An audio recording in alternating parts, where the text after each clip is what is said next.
안녕하세요. 정신건강의학과 전문의 정호열입니다. 안녕하세요. 아나운서 박민영입니다. 오늘 다뤄볼 감정은 이겁니다.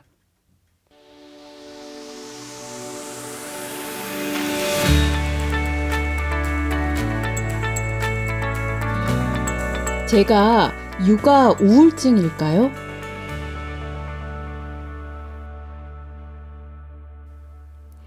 육아 우울증.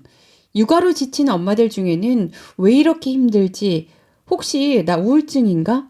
이런 걱정이 드는 분들 계실 것 같은데요. 이전에 우울편에서 우울감과 우울증은 다르다라고 선생님께서 말씀해 주셨죠? 네, 우울감은 모든 감정과 마찬가지로 사람이 자연스럽게 느낄 수 있는 감정, 엄마도 마찬가지인 거고요. 그런 거고, 하지만 우울증은 감정만의 어떤 부분이 아니라 우울감이 너무 심하기도 하고 또 여러 가지 진단 기준들이 있는데 무기력하기도 하고 잠이 안 오기도 하고 입맛이 없기도 하고 피곤하기도 하고 집중이 안 되기도 하고 극단적으로 막 생각이 가기도 하고 죄책감이 막 들기도 하고 이런 여러 가지 증상들이 같이 나타나고 단순히 이것만 중요한 게 아니라 이걸로 인해서 내 삶의 지장이 너무 클 때 그거를 이제 우울증으로 진단을 해요. 그럼 육아 우울증과 단순한 우울감하고는 어떻게 좀 다른 건가요? 구분할 수 있는 방법이 있을까요? 우울감은 뭐 구분할 필요가 없이 그냥 자연스러운 감정이라고 보면 되고, 우울증은 분명히 우선 질환이에요. 그래서 정상적인 그런 컨디션이 아니다. 몸과 마음의 상태가.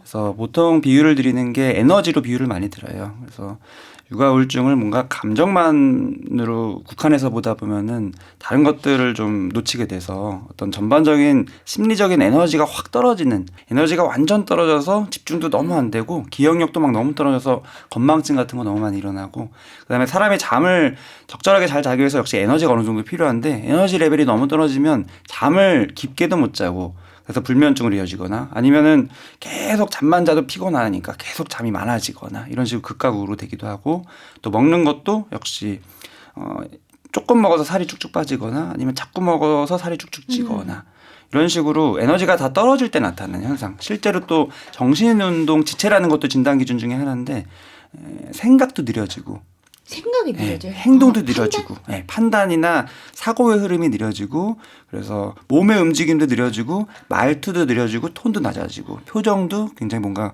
굳어지고 이런 식으로 전반적으로 에너지가 떨어질 때 나타나는 현상들이 이제 다 같이 나타나요.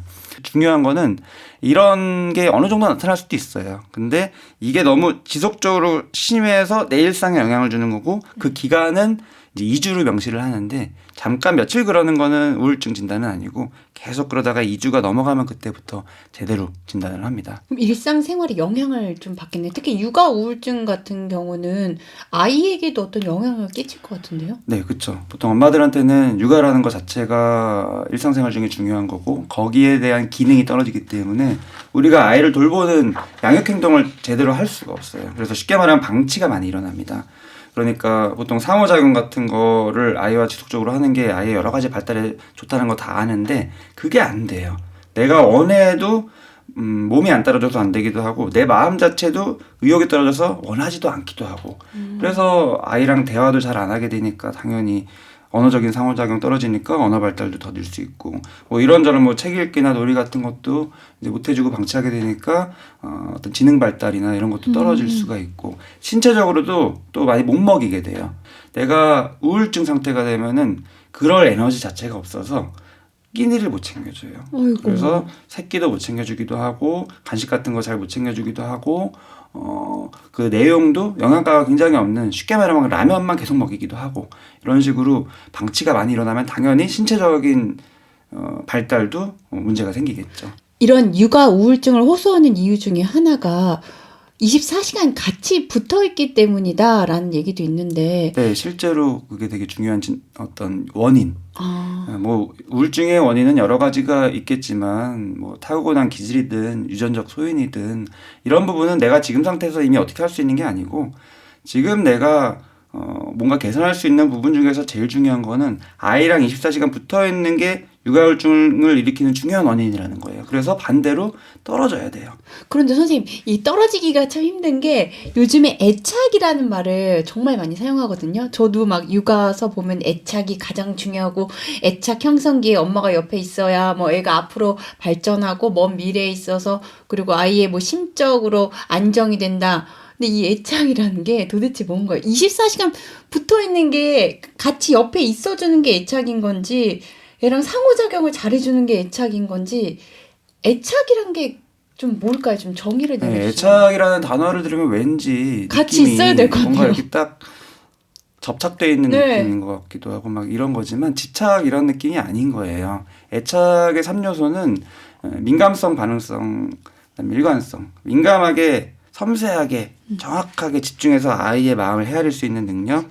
그다음에 그거를 아이한테 피드백해줘서 반응해주는 거. 반응을 해주고. 이걸 주고받고 계속하는 상호작용을 내 기분 괜찮을 때만 하는 게 아니라 또 뭔가 컨디션 나쁠 때는 안 하는 게 아니라 가급적 그 자리 그 역할을 지속적으로 쭉 해가는 거. 이 삼박자가 맞을 때 아이는 저 사람은 믿을 만한 사람이구나. 그다음에 이 세상은 믿을 만한 세상이구나. 살 만한 곳이구나. 나는 괜찮은 사람이구나. 이런 식으로 기본적인 신뢰감, 안정감이 생기는 거예요.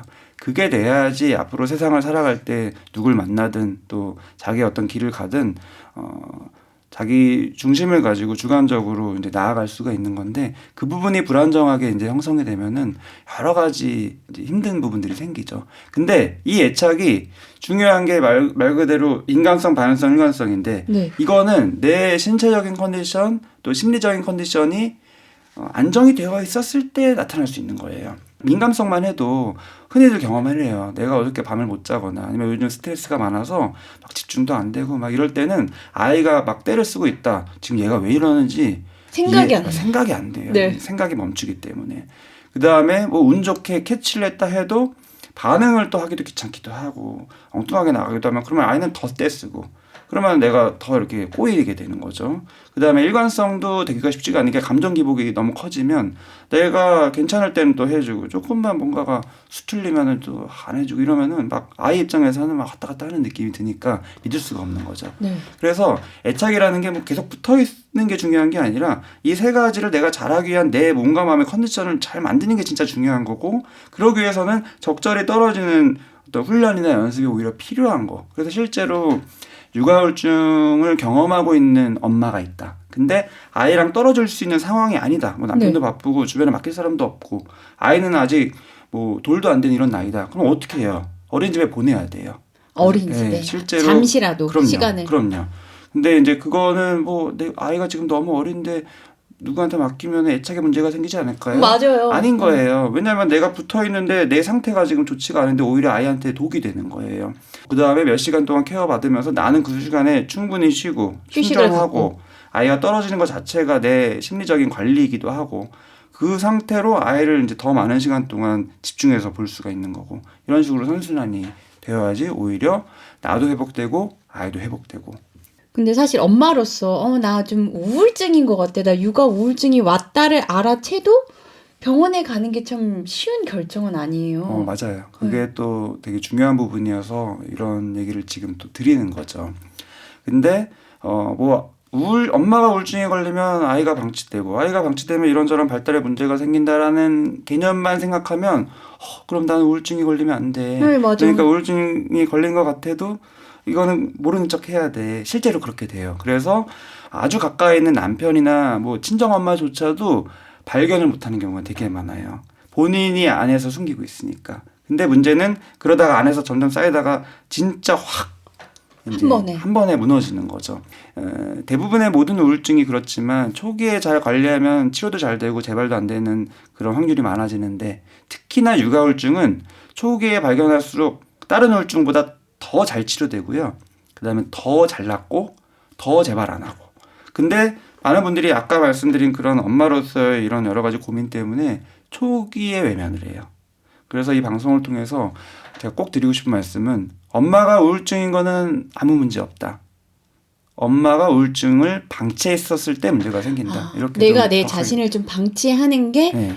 큰 문제구나. 그런 얘기 꼭 드리고 싶습니다. 그러면 평소에 너무 지칠 때가 있잖아요. 저 같은 경우도 아기를 보다가 너무 힘들 때가 있거든요. 그럴 때는 근데 이런 감정은 그냥 자연스러운 거니까 그렇죠. 이런 거는 그냥 자연스러운 감정이고 일시적인 거는 자연스럽고 그게 일시적인 계속 게? 가요. 아. 하루 이틀이 아니라 뭐 일주일, 열흘, 이제 2주까지 계속 가면은 그거는 좀 회복될 가능성보다는 점점 더 나빠질 가능성이 많기 때문에 2주를 기준으로 해서 진단을 하고요. 2주. 그러면은 뭐 열흘 정도 내가 계속 이랬으면 뭐 두고 봐야 되냐 또 그건 아니죠. 실제로 정신과 의사도 열흘 정도 됐다 치면은 괜찮아요 이렇게 하고 보내지 않아요.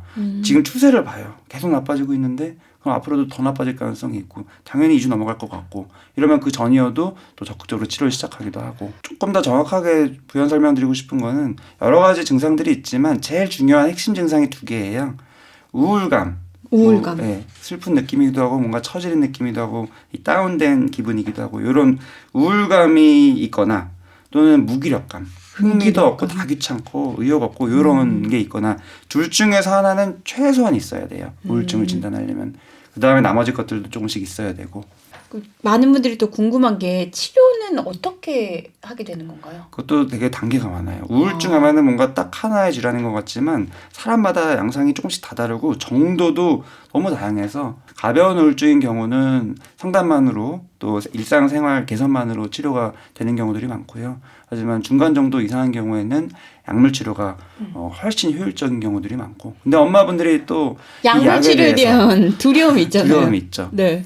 그거 역시도 뭐 여러 가지 편견도 많고 뭐 일반적인 사람들이 가지고 있는 정도 이상의 어떤 엄마로서 얘가 약을 먹는다는 것 자체가 깨름직한 느낌이 드는. 그게 좀 희한한 게 감기에 걸렸을 때 감기약 먹는 거는 막 먹어야 될 것 같거든요. 근데 내가 뭔가 정신적으로 힘이 들어서 약을 먹는다? 이건 되게 부정적인 감정이 드는 거예요. 그게 되게 편견이죠. 근데 실제로 몸이 뭐 몸 따로 마음 따로 이렇게 돼 있는 게 아니라서 약을 어떻게 마음에 작용하는 약이 아니에요. 사실은 뇌에 작용하는 약이고 뇌에만 작용하는 게 아니에요. 온몸에 작용하는 거예요. 한 예로 우리가 스트레스 많이 받고 했었을 때 흔한 경험들이 이제 소화가 안 되거나 속이 더부룩하거나 어떤 분들은 이제 장이 뭔가가 부글부글 끓면서 과민성 대장증후군 같은 증상이 나타나거나 이러잖아요. 네. 그 이유는 우리 몸의 여러 가지 장기 중에서 세로토닌 호르몬과 관련이 굉장히 많이 되는 장기가 이제 위장, 대장 이런 장기 쪽이어서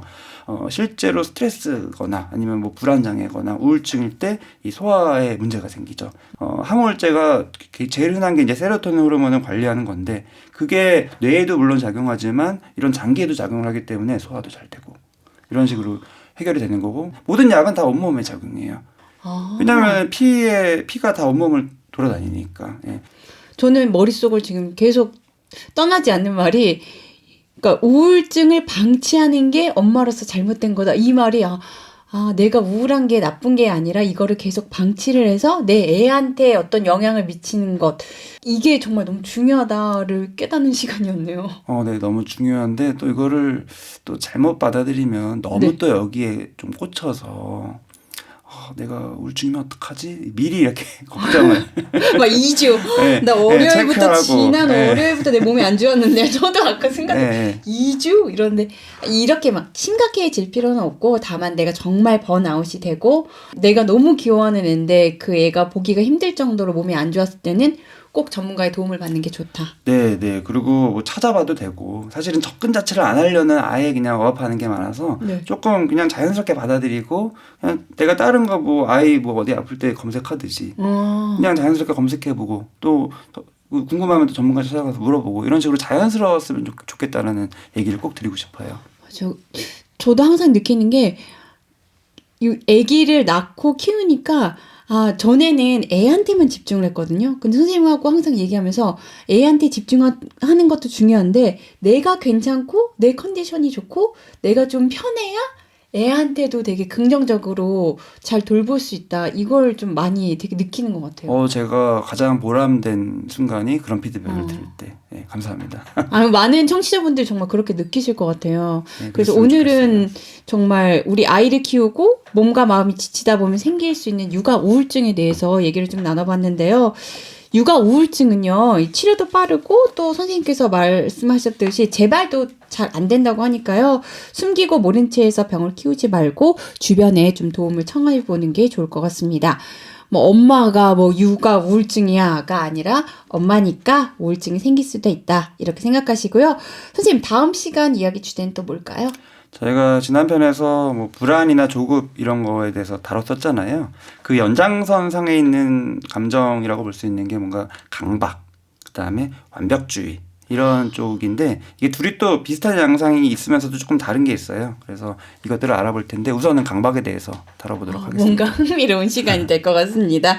자, 강박 궁금하신 분들 많으실 것 같은데요. 다음 시간도 기대해 주시고요. 오늘은 여기까지 하도록 하겠습니다. 저는 아나운서 박민영이었고요. 저는 정신건강의학과 전문의 정우열이었습니다.